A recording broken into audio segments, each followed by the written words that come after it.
Ladies and gentlemen, get ready to embark on a journey like no other. Welcome to the Glum Lot Podcast, your go-to destination for a unique blend of recovery and discovery. I'm Brett. And I'm Mark. And in this podcast, we will endeavor to create a safe and uplifting space for our guests and listeners to share their stories with sincerity and a touch of humor. Remember, we are not a Glum Lot. The Glum Lot Podcast is more than just a source of entertainment. It's a beacon of hope, proving that even in the darkest moments, recovery is possible. Every story we share carries the power to inspire positive change. So buckle up, get ready to listen, and join us in discovering the strength that lies within every individual's journey. This is the Glum Lot Podcast, where humor meets hope. All right, so episode number 2. Episode number 1 is in the can. And it was a lot of fun, and I hope you go back and listen to it if you are jumping straight into number 2, which I doubt anybody does, but number 1 is good too. So, He said number 1 and number 2. Yeah, I know. Well, then we'll get to number 3. People go, that doesn't make any sense. It's a combination. Yeah. So, what's going on with you, Mr. Brett? Oh, I was sitting there today this morning. I was lazy, not wanting to get out of bed, and I was feeling pretty good about myself, so I wanted to go on social media. Oh, that's always always a bummer. I just wanted to see how much better everybody's lives were. Yeah, you want to hear the truth. Oh, yeah, right? Definitely. Yeah. Definitely wanted to see how amazing little Jimmy was and all this stuff. Oh, little Jimmy. One thing I did come across, and I'm starting to see it a little bit more and more, is people that are kind of struggling with life.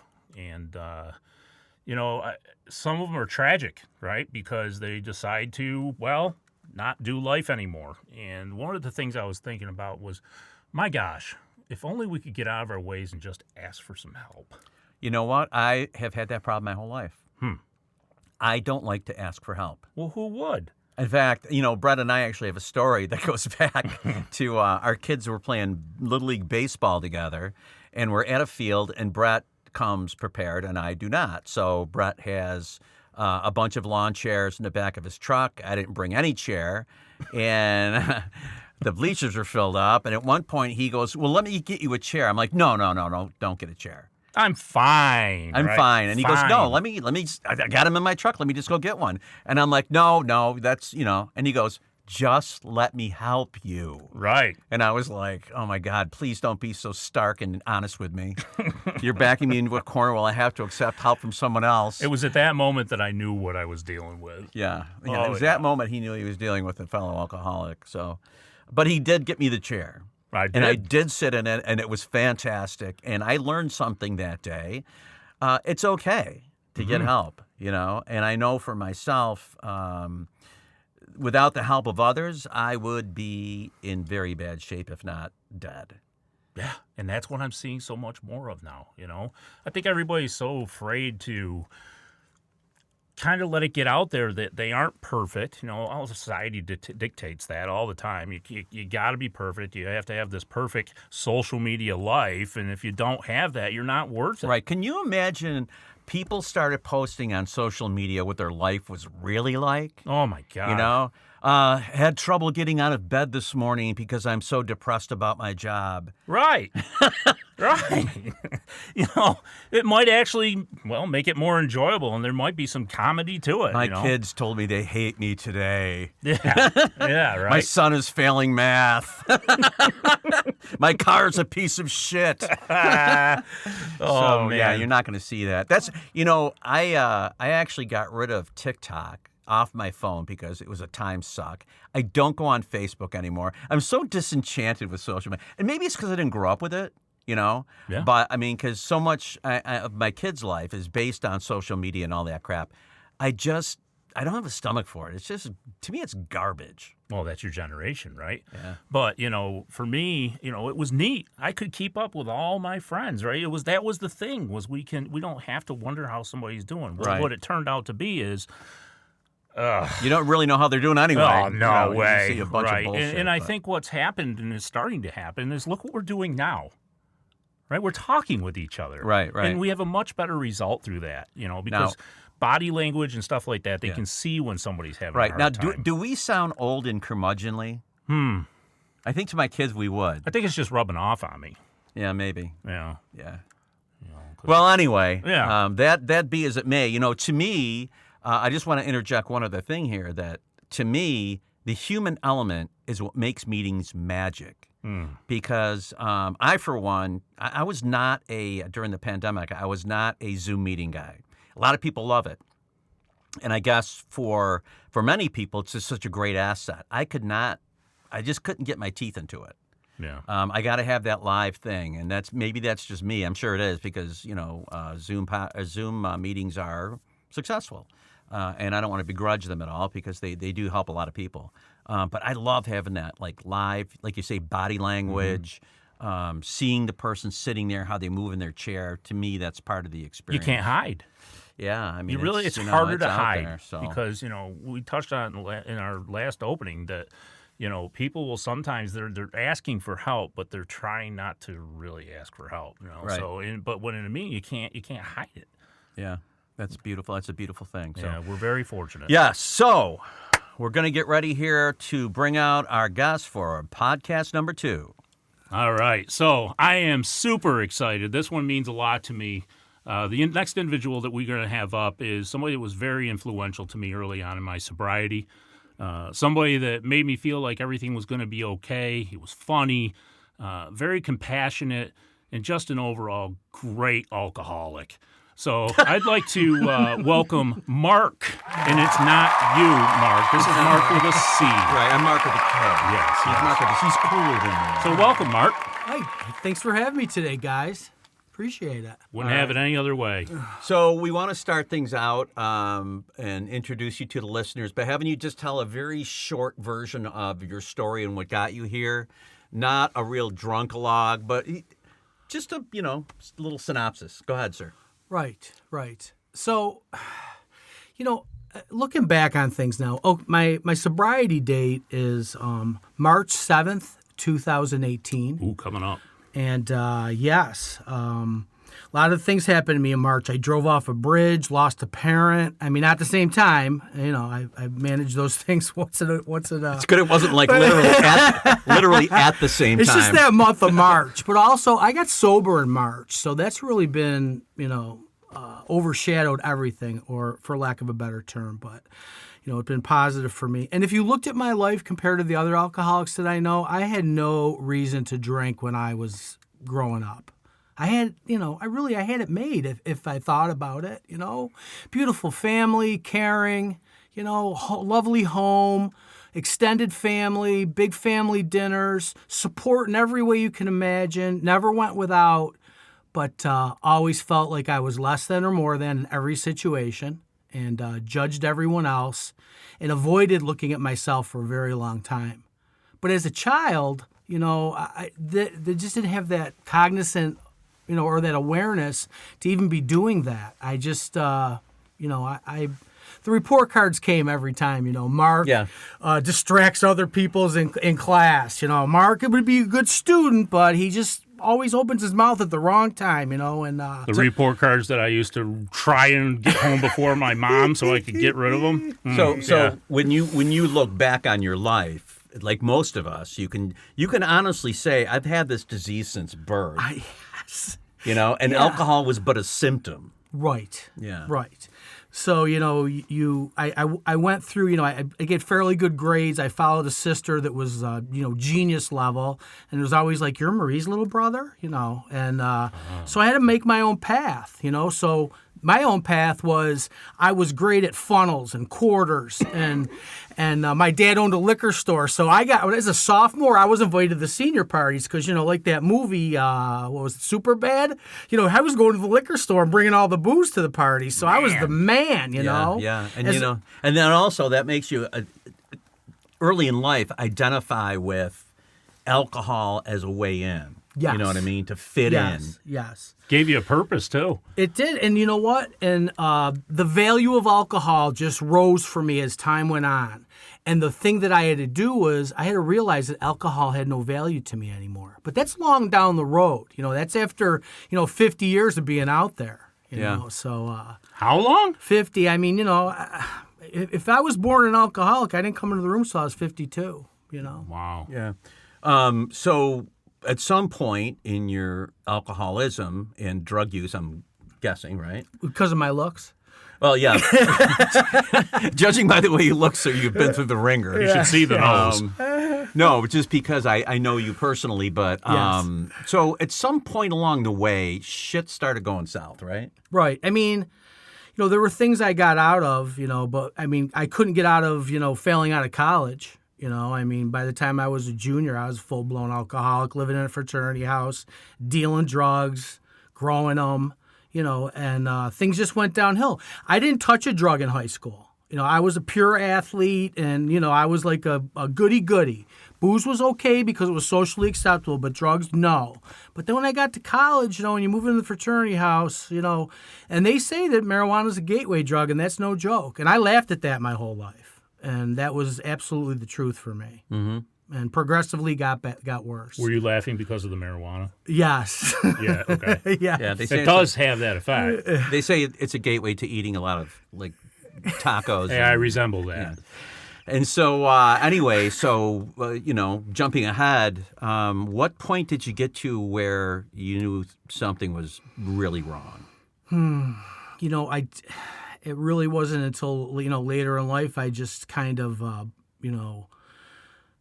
I one date at a time as an alcoholic, I think. There were periods of sobriety. I trained for triathlon, and I moved up the ladder, corporate ladder at work. I went from, hourly employee to associate director of a department. So, I got married. I had a child. I bought a house. I built a house after that, so I could function, but I needed alcohol, I needed booze, and I needed drugs and those other times where I wasn't functioning in a normal situation to deal with that because I didn't know how to deal with it otherwise. So by the time I was in my mid-40s, I knew I had some problems, but it wasn't until, I got caught. I dodged it so many times. I had a lot of, I'm just going to say, I knew a lot of people and I got out of a lot of situations and it cost me a lot of money, but I always, drove away and looked in the rearview mirror and laughed at it like, here we go again. Well, no problem. whatever it takes to keep up that image, too. Exactly. And really it was the ego. I mean, the day that I was going to be in the paper for the DWI was probably like the lowest point of my life. Like I didn't want anyone to know I had a problem and that I got busted for DWI. Right. There was a certain shame associated with it. Oh my God. It was like, I didn't want to get out of bed. I can't even, I don't even know how to explain it to you. Yeah, no, I've I never understand. been had that feeling of anxiety and depression They're in gonna my know me life. now. Yeah. Yeah, that's the secret. Yeah. You know what I'm saying? And for a lot of us, that secret is even in our own denial. Correct. You know, what's Everyone knew it already. Yeah, right. I was the last one to find out because I read it in the paper. Holy shit, that's me. Well, but the funny thing is like that's the moment it becomes real. Yeah, I didn't know there was somebody had a board with squares on it. And they were betting on when I was going to get popped. I don't want to say anything, but I think I was the winner of that. Yeah, exactly. Paid off very well. So things came to a head, and what happened then? Well, I mean, I got out of the DWI, I got it reduced. I broke my neck, I broke my arm, I had a severe concussion, I suffered some PTSD and some post-concussion syndrome. How'd you get that?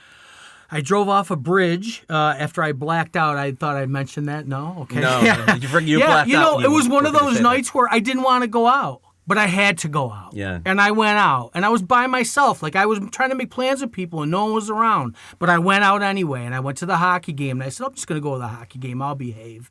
And I end up in the owner's box, and I'm drinking straight vodka with him, and I leave there, and I probably should have just gone home. I mean, there was no Uber at the time. I probably should have just gone home. And even if there was, I used to bring 2 sets of keys. If someone thought I was too wasted to drive home, I'd give them 1 set of keys and go out the back door and get in my car. What a pro. Yeah, I was a professional, Pro move. So, that night should have been my turning point. I continued to go out. I drove off that bridge. I swallowed a 1/4 ounce of cocaine so they didn't find it on me because I knew they were coming for me. And then there's some other things that you should know down the road when we talk about this. But, I later on in sobriety, and I'll go back to that. So that should have been my bottom. All right. I think I hear my dog barking upstairs. There he is. Yes. Ladies and gentlemen, that's Milo. Milo. So anyways, sorry about that. That's okay. We accept like outside sounds into our environment. That's right. Just like when we're meditating. I can muzzle the dog, but I will never muzzle you. Okay. I need it more than the dog. So anyways, continuing. So continuing quickly, it should have turned around at that point. When I went to, back to work. They accepted me. I did what I had to do. I learned how to drink safely.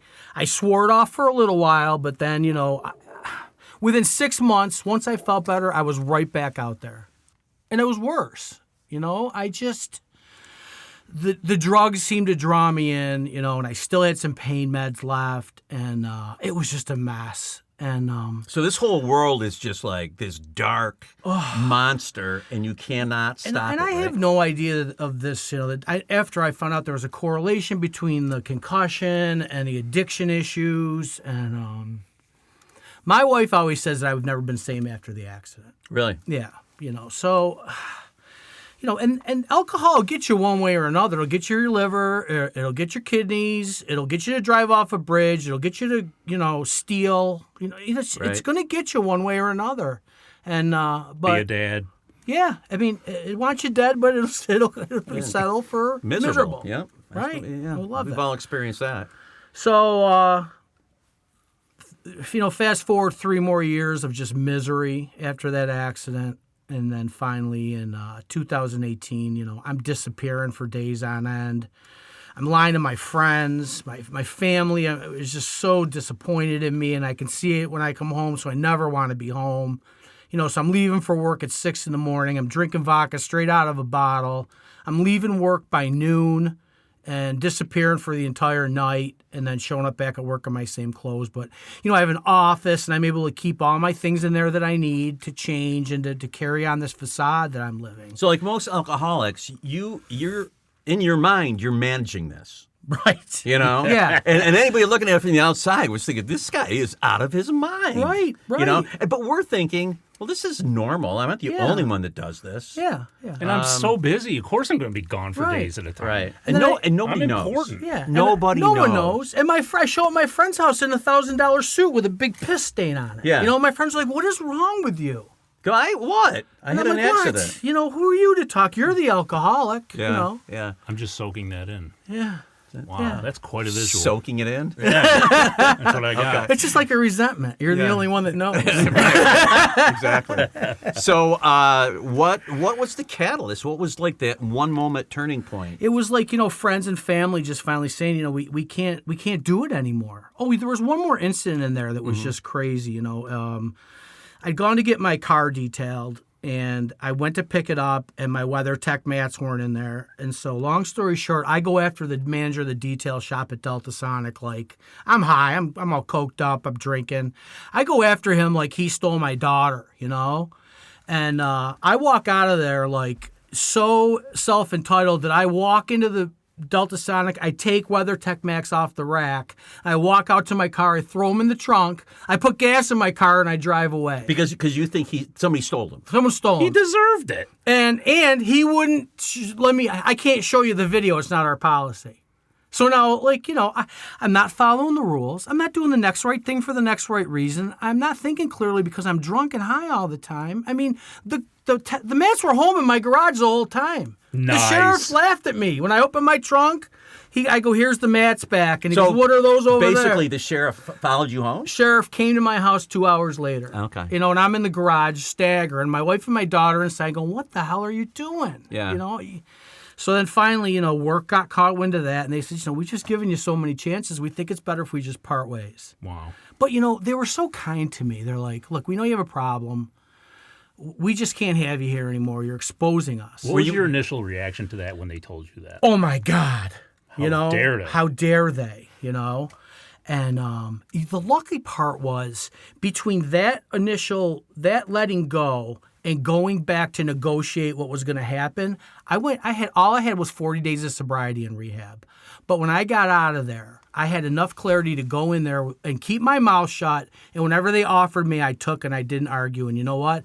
They gave me, they paid me for another year. They left my life insurance on or all my insurances on for a couple years. I mean, so they were very kind. They were. And at this point, you've had enough time between you and the drinks and the drugs that you knew enough to get out of your own way and just keep your mouth shut and accept the gift. Exactly. Instead of trying to argue for more, figuring you're getting screwed, all that old behavior. Because before the meeting went, I'm going to walk in there and I'm going to flip the table over and I'm going to get what I want. And they're going to have to take me out in handcuffs because I'm who I am, and who's going to tell me I can't work here anymore? Yeah, boy. And I was thinking, this place is going to crumble without me. We all think that. Only been in existence since 1870. Yeah, right.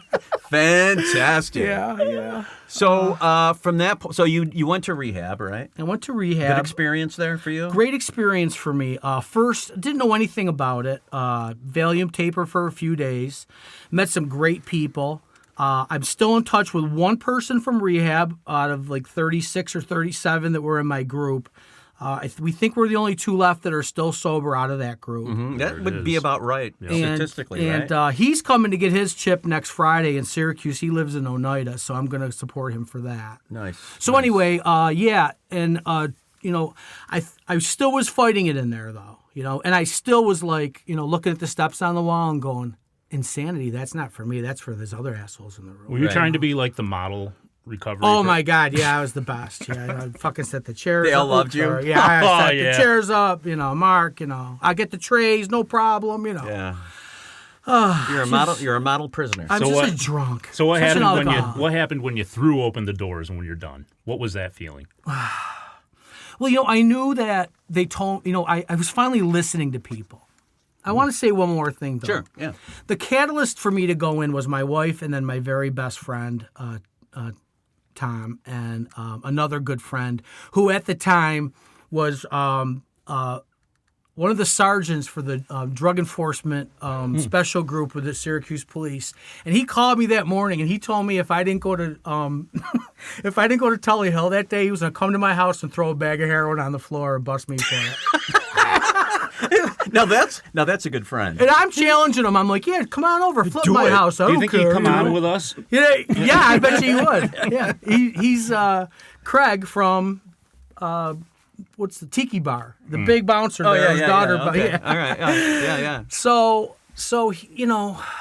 a lot of things had to happen, and in at the beginning of this, I was just like, thank God I have these people or whatever. But I mean, now I'm seeing that God just put all these certain obstacles and solutions in front of me at the same time, and not even of myself choosing which way to go. I just kind of sleptwalked through that whole process. Yeah, I mean, at the time, if somebody told us this is the grace of God working in your life, you'd be like, what, are you out of your mind? Yeah, who? Well, He abandoned me years ago. I was just going to ask you about that, what your feelings about God were at that point. To me, you seem like you have some religion. So, yeah, growing up Catholic, doing all the sacraments. I made all the sacraments in the same church as my wife, and then we got married there, but didn't meet until then. So there's just some spiritual connection with my wife that I'm really, I got to tell you, I'm in awe of it sometimes, the way that happened. But the thing is, I lost my faith after my father died, and that was a hit, and then my mother died. And then at that point, I felt like an orphan. My sister lives in Providence, and she's a great sister. We have a great relationship. I love her dearly. And I never even thought of her for a resentment. She is just such a loving, kind, intelligent person. I mean, she's like the Bruce of normal people. Okay. Yeah. So if you guys know what that is. A lot of faith in humanity. Yes. So there were times when I didn't know. I didn't know if God existed anymore. But then once I got there and I saw how much those first 3 steps relied on a higher power, I knew that I had to try to tap into that again. So luckily for me, while in rehab, on the day we did this life story.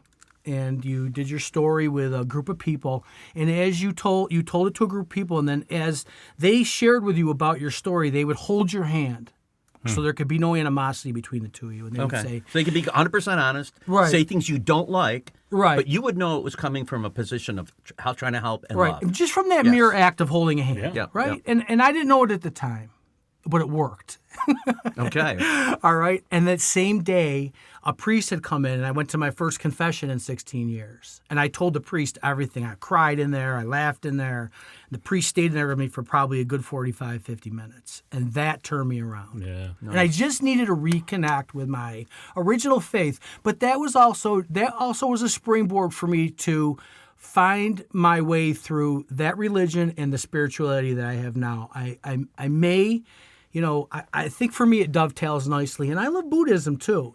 For me, there's a lot to that. I love that stuff. Me too, because he looks just like me. Yes, me too. Me yay. too. Yes. I have the haircut too, and True. I do feel that religion and spirituality are very personal things for people. And Mark was the one that turned me on to meditating because he would talk about it all the time. And then I don't want to admit this, but I read Mark's book. You did? Yeah, Oh my God. I did. I didn't want to admit it. I never wanted to wrote a tell book? you that. Yeah. Can you guys leave the room so there's enough room for my head in here? And if I get some royalties from this plug, it's only because I was in trademark licensing for a number of years. Fantastic. So, the spirituality piece of this is, for me, I thought that was bullshit. I just thought it was all about, religion, just your relationship with God through Catholicism.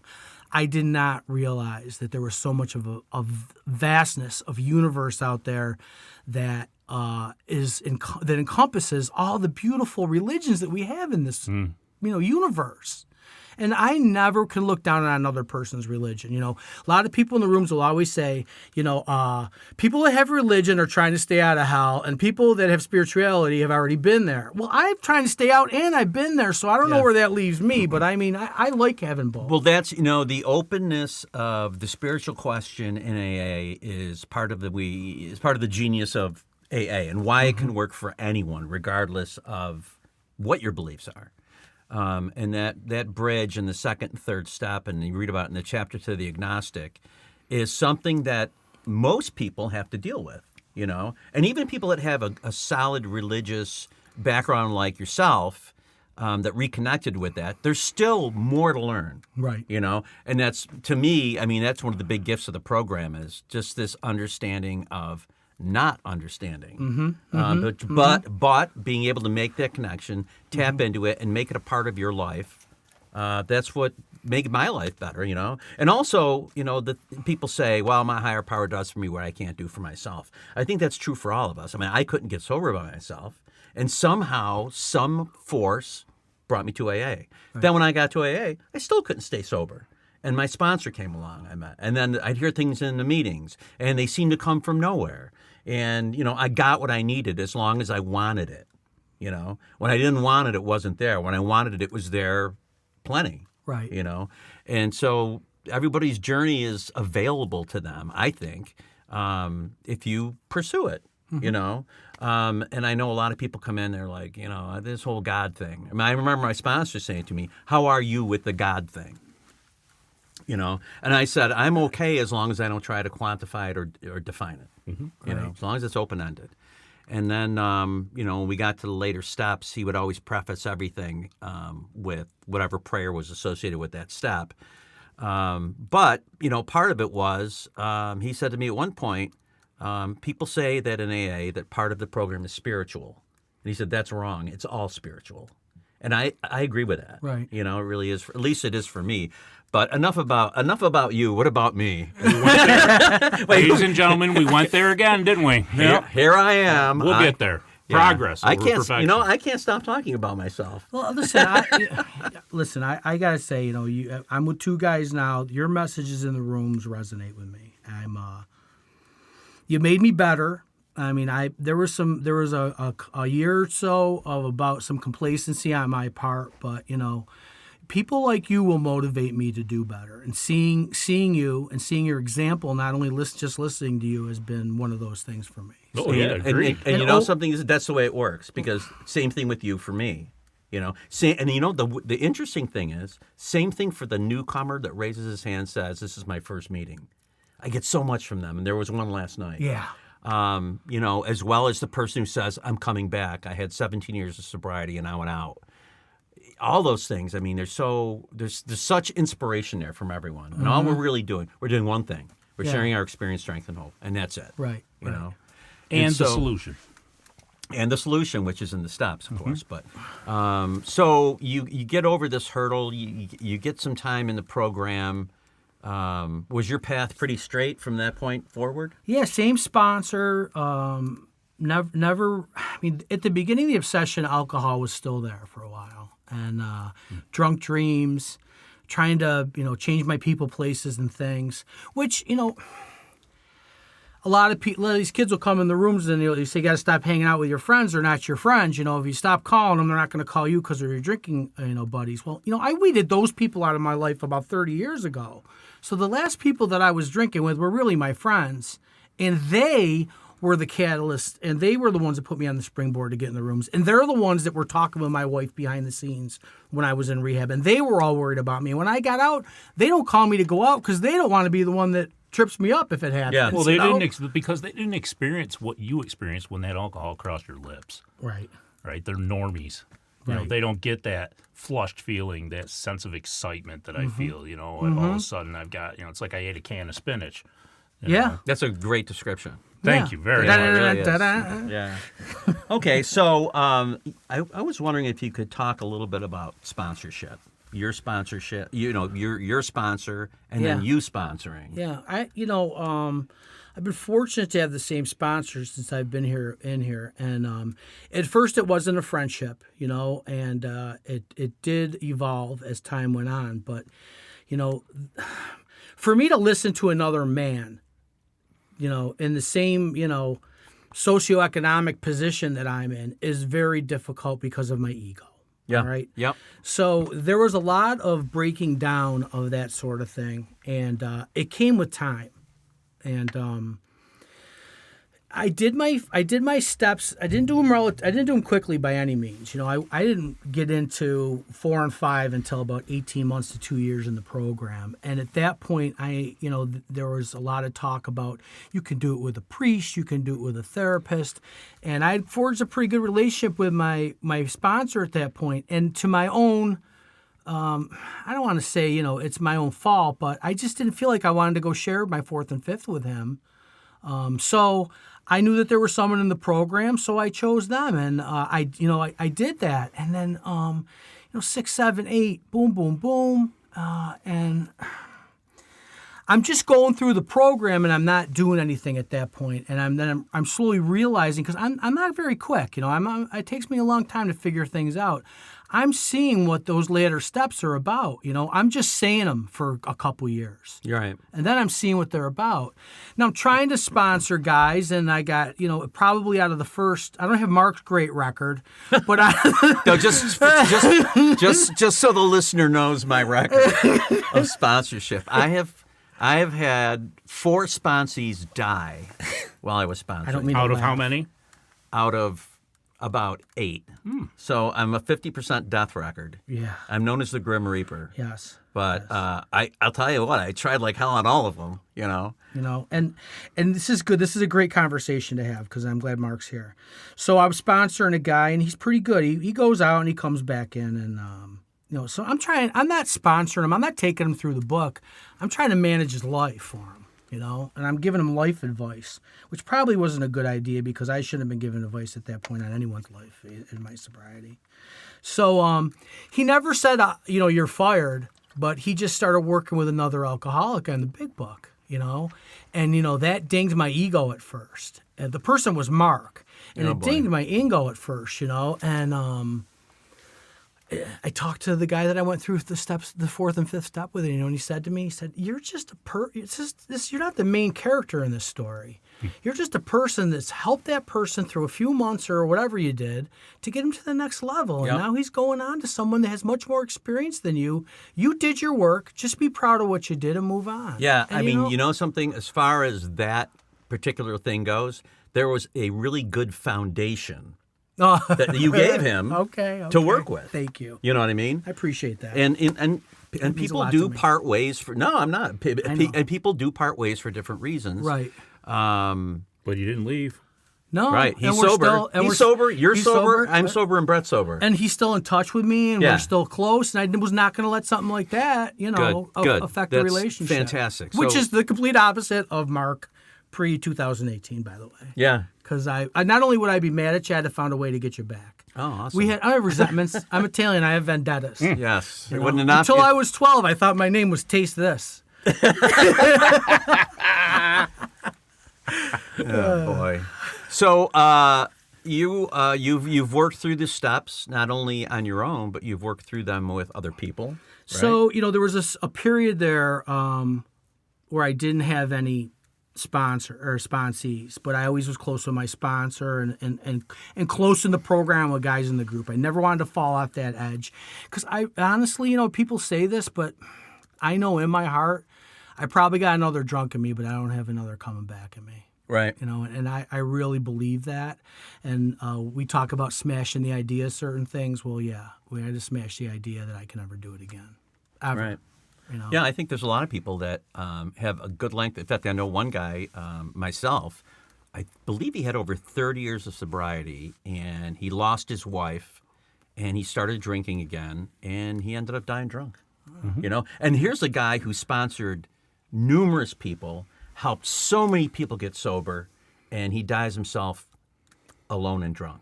And that's the nature of the disease. And that's why, a lot of people say to me, well, how come you just go to meetings to help other people, right? And I'm like, no. Yeah. I mean, I love helping other people because it helps me. I go because I need it, because drink or not, I'm an alcoholic. Yeah. And I know that if I stay away long, because I have stayed away from meetings before for a long period of time, my life goes off the rails because my thinking reverts back to my natural alcoholic way of thinking. And it's going to be a shit show. Yeah. And it's going to be so bad that it's going to make me want relief. Mm-hmm. And if I'm not getting that at meetings and from the fellowship, I'm going to seek it somewhere else. Right. And it's not going to be good. Right. And so, Right. That's like the long-term recovery. Yeah. You got to keep at it. Well, look at our primary purpose. I mean, just those two words, to stay sober, means so much within those two words. Mm-hmm. It's a meeting for me. It's a book study. It's reading the book on my own. It's the meditation. It's the a phone call. fellowship. Well, Yeah. it's that constant working, right? Because life's going to bring us troubles, and it's going to create holes in us. And so we have to do those things to fill those holes. And like you just said, that's going to meetings. That's working with another alcoholic. That's finding more about the program, all those things have kept me motivated, right? So I'm pretty insulated. And something else I'd like to bring up is when I first came in, people would say, if you put down a drink and work the steps and keep coming to meetings, your life will get better beyond your wildest dreams. I thought that was a complete bullshit throwaway line. Yeah. I really did. Yeah, me too. I'm like, these guys have no idea what my wildest dreams are, and most of them were luxury items and money and flash and basically ego based. Yeah. It was only much later that I found out that they were correct and that it was leading an honest life, having true friendships, not having to lie, that kind of stuff. That's what really is, because they were right. It was beyond my wildest dreams. It's the freedom of Because sobriety. my wildest dreams sucked. Yeah. Now that I look back on it. Yeah. Can you talk a little bit about that? Yeah, and I do want to say though, one kid asked me to sponsor him, and he walks up to me at a men's group, and I told my story that night, and he came up to me after the meeting, and he said, "You drove your car off that bridge in Mattydale a few years ago?" And I said, "Yeah," and he said, "I was behind you in the car, and we saw you go off, and I'm the one that called 911." Wow. And I looked at him, and he looked at me, and I said, "Now this is I go, how does your belief in God?" And he goes, "I do. I believe in God." I go, "Well, this is a huge God moment for me. I hope you feel the same way, because He put me in front of you that night, and He put you in front of me. He put me in front of you tonight." That's awesome. I said, "So there's the proof right in front of you, And then he's looked at me and he said, 'Will you be my sponsor?' I mean, there's no saying no to something like that. Yeah. I didn't even say, "How can I talk to my sponsor first?" Because usually that's what I say. Because that buys me some time to think, too. 'Cause Yeah. I'm very impulsive. I know you guys don't think I am. You're impulsive? No. I'm not. Sorry about that. Are you, Brett? Impulsive, compulsive. So the other- I got all the ifs, man. Yeah, I got the ism. Oh, And I got asked to go back to Tully Hill to speak to the outpatient group, and the outpatient director called me, who I also call my spiritual guide. And for listeners, Tully Hill is the rehab yes. that Mark attended. Yes, I forget that we're not local. Right. So anyway, he says to me, I want you to come and talk to this guy. I want you to come and speak to the group and talk about your experience in outpatient, but I want you to talk to this guy afterward about a higher power, because I really feel you have a good message on spirituality. And so I said, sure, no problem, Frank. So I went out there and I spoke, and I told my story. And everybody went around the room once again and checked. Everyone around the room again and checked out, right? Mm-hmm. They get to this guy, and he says, 3 years ago, I was an Onondaga County sheriff, and I was called to that accident. And I saw you that night. And when we pulled up and we saw your truck, we thought you were dead. We thought you were going to be DOA. And when you crawled out of there, we had no idea that you were even alive. Wow. And he goes, I do wish I knew you had drugs on you, though. So, those are God moments for me. There have been a lot of turning points in my sobriety. Reads like a movie script. It does. Going to the men's meeting and then them saying, we're going to do a men's retreat out in the middle of the woods with, 30 guys. And I'm like, that doesn't sound like something I'm going to do. No booze, no girls. What am I going to do? And I went, and it was the most, I know this sounds crazy, you guys, but it was the most amazing experience. I mean, this bonfire meeting, and I'm hearing these guys That doesn't sound crazy to me at all. I know. But to a lot of people it would. It would, but, they're these badasses on motorcycles, and they're talking about being good fathers and good sons and good brothers and relationships, and I'm like, holy shit. Yeah, it's what we don't know about the whole wildest dream claim. Because our wildest dreams, it's beyond them. Yeah, and like you said, my wildest dream, I didn't even know what my wildest dream was. You know what I mean? Yeah. I thought I knew it all. I wanted the car and the house and the, I wanted all. I wanted Tony Stark's life. Right. You know what I mean? I wanted that lifestyle, and it just wasn't in the cards for me. So every day when I didn't have it, I drank and did drugs. Yeah. Until I realized that what I had was good and you enough. know what? Thank God you didn't have it. I know. Right? Oh, that would have been even worse. Wouldn't be here. Yeah. So, and so, along the way, not only do we change, but our ideas of what we want to be change.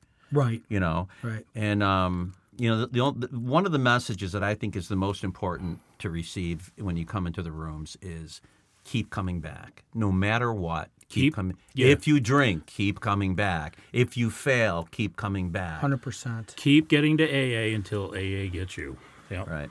So. And I never I didn't I went out a million times before I came in the rooms. Okay, so I don't feel like I've it's just because I came in the rooms and didn't go out then. It's just merely the fact that I finally listened to someone besides myself. That's all it is, and I connected with my higher power. That's all it is. For me, when when guys are coming in and they're saying, I don't know if this is for me or not, and Mark, you hit, or I think you did, or Rob did last night. I didn't know if I wanted to be here, and everybody looked kind of crazy to me, And when you're coming in and you're young, I can see how that would be, because you couldn't tell me anything when I was 20, or 30, or 40. You couldn't tell me anything. It had to be 50. I had to be 50. Well, we all had to go through what we had to go through, Unreal. Yeah. I had a great life. And even my job that I finally lost, that was my dream job. I was on the sidelines for every football game, every bowl game, every Final Four. I was on the court. I traveled with the team. I was a jock, and I was a marketer, and I finally found the cross-section of those two things. And I was living the life of my dreams, and I didn't even know it. I had some appreciation. I would stop like all my interns during the Syracuse-Duke game with 35,000 people in the Dome and say, stop for 1 second. I don't know where I got this clarity, because I was probably drunk. But I said to them, look around this place. Look what we've created for these people today. There's 35,000 people. They don't care if the bills are late. They don't care if they're in a relationship problem. All they're focused on is these last 35 seconds right now. Yeah. And this is part of what you did today. I was able to see those things, but it was fleeting. I was never able to carry any gratitude for more than a few seconds or spit it out there for any other reason except for to make myself look good. Right. It was all self-serving. So it was ego-based. Oh, 100%. So let me put this out there. I think you're doing the same thing now. In what respect? Well, you looking out all these people, what you're doing for them. Right. You're right. So you still have it. Well, we have 3 listeners. So for the 3 people, you, me, and Brett are going to hear this. And Milo. You could feel good about Milo. Thanks for Milo. diminishing me. And the barking dog. There comes Brett, my resentment. I God. could never diminish Oh, you, Brett. Lord. No, definitely not. Never. It would be some Love you. severe calorie restriction. Even a small diminishing would be a full man still here. Yes, agreed. So, all right. Well, this is episode 2 in the books. Marc, thanks so much for sharing with us. It's the least I can do. You are now part of the Glum Lot community. I'm Marc. I'm Brett. And I'm Mark.